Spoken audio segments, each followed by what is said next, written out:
আসসালামু আলাইকুম রহমতুল্লাহ। সম্মানিত দর্শক শ্রোতা, আজকে আমরা একটা বিষয় নিয়ে কথা বলবো। অনেকেই, বিশেষ করে আমাদের কাস্টমাররা আমাদেরকে ফোন দিয়ে বলেন যে ভাই, আপনাদের আমের দাম অনেক বেশি মনে হচ্ছে, বাজারে তো এর থেকে অনেক কমে পাচ্ছি, তাহলে আপনাদের এই আমের দাম বেশি হওয়ার কারণ কি? তো এই বিষয়টা আপনাদের কাছে খোলাসা করব।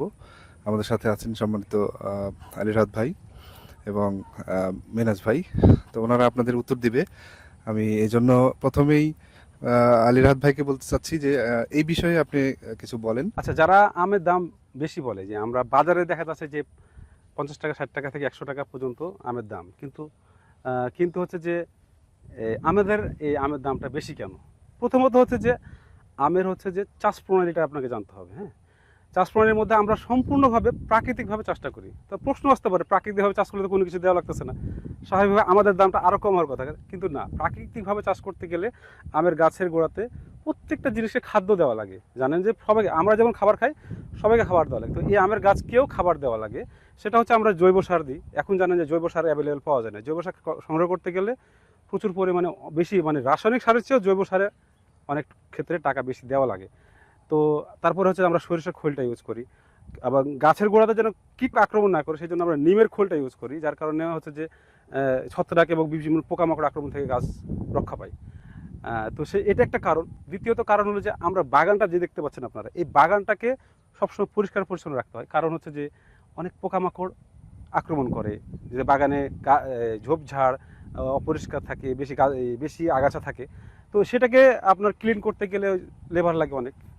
আর হচ্ছে যে যারা হচ্ছে রাসায়নিক দিয়ে করে, সেটা হচ্ছে যে ঘাস মারা বিষ পাওয়া যায়, সেটা মেরে দিলে কিন্তু একবারে ঘাসটা মরে যায়। ঠিক আছে, তো সেটা হচ্ছে যে আপনার খরচও কম, প্লাস হচ্ছে যে স্বাস্থ্যের জন্য ভালো না। কিন্তু মূল প্রশ্নটা থাকে হচ্ছে যে আমরা বাজারে ফর এক্সাম্পল একটা আম দেখা যাচ্ছে আমরা 100 টাকা করে নিচ্ছি, তারা বলছে আমরা 70 টাকায় পাচ্ছি।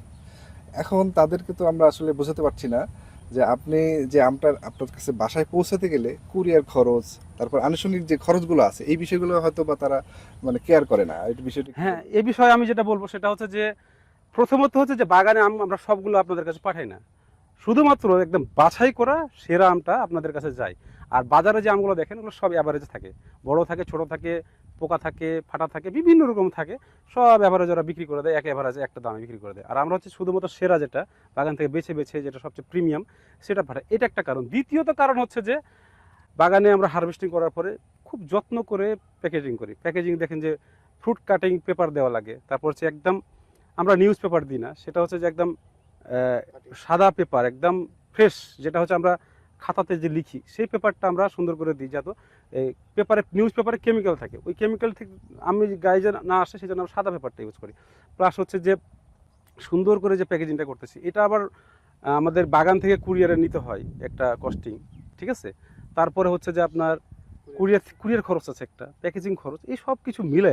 আর বাজারে তো এই খরচগুলো নেই, যার কারণে হচ্ছে যে আমের এদিকে একটু আমাদের কস্টিংটা বেড়ে যায়। তো কেমিক্যাল মুক্ত ভালো জিনিস খেতে হলে তো এই খরচগুলো মনে হয় একটু অবশ্যই 2 টাকা বেশি দিয়ে করতে হবে। আর পাশাপাশি হচ্ছে আপনার ওগুলো অনেকগুলো আম নেই, তখন একটা আপনার ট্রাকে চলে যায়, তখন ওদের ক্যারিং খরচটা কমে যায়। জি, হ্যাঁ, এখানে একটা ওদের একটা বড় ইয়ে থাকে। আর আমাদের তো দেখা যাচ্ছে সেইভাবে আমরা তো ট্রাকে পাঠাতে পারি না, কেউ নিতে চাচ্ছে না। তাহলে আমরা ওইভাবে দিতে পারবো, ওদের মতোই দিতে পারবো, কিন্তু তারপরেও আমরা প্রিমিয়াম কোয়ালিটি দিতে পারবো। আমাদের কুরিয়ারের খরচ কেমন হয়?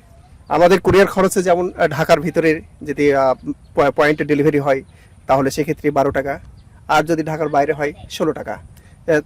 এখানে যে কেজি প্রতি এটা, তাহলে এখানে দেখা যাচ্ছে কস্টিংটা বেড়ে যাচ্ছে। এটি যারা কাস্টমার তাদের কাছে চলে যাচ্ছে। হোম ডেলিভারি খরচ, হোম ডেলিভারি কেজি প্রতি খরচটা যেটা, সেটা একটু বেশি। সেটা হচ্ছে যে ক্যারেটটা মাপার পরে যে ওজন হয় সেখান থেকে। তো ঢাকার বাইরে 25 টাকা অ্যাভারেজ পড়ে যায়, আর ঢাকার ভিতরে হচ্ছে যে অ্যাভারেজ 20 টাকার মধ্যে। এবং ক্যারেট খরচটা অ্যাভারেজ 10 থেকে 12 টাকা ক্যারেট খরচ, যে প্যাকিং, ক্যারেটের দাম, বস্তা, পেপার, যে পার কেজিতে 10 থেকে 12 টাকা পড়ে যায়। তাহলে এদিকে 10 থেকে 12 টাকা প্যাকেজিং খরচ, ওইদিকে হচ্ছে যে 20 থেকে 25 টাকা হচ্ছে যে কুরিয়ার খরচ, ডেলিভারি খরচ। তাহলে আপনার 25 টাকা, আর এদিকে 10 টাকা, কত হচ্ছে 35 টাকা থেকে 40 টাকা হচ্ছে যে শুধু এক্সট্রা দেওয়া লাগতেছে আমাদের বাসায় পৌঁছাতে আমটা। আর ট্রাকে হলে তো আপনার বস্তা লাগবে না, উপরে আমাদের দেখা যাচ্ছে একটা সুন্দর একটা দিচ্ছি, দেখা যাচ্ছে কাপ পেপার দিচ্ছি, একটা মলার দিচ্ছি, হ্যাঁ, একটা কার্টুন দিচ্ছি, জি। সেই কার্টুনটা কিন্তু বাসে ইয়াতে ট্রাকে লাগে না, লাগে না। ওটা ইজি ভাবে একটা পেপার দিয়ে চলে যাচ্ছে, যাচ্ছে, কোনো সমস্যা নাই। চলে যাচ্ছে। এই না কস্টিং খরচটা আমাদের তো বাড়বেই। বাড়বে। জি জি জি, ধন্যবাদ সবাইকে। মূলত এই বিষয়টা আপনাদেরকে খোলাসা করার জন্য আজকে ভিডিও সাথে থাকার জন্য ধন্যবাদ। আসসালামু আলাইকুম।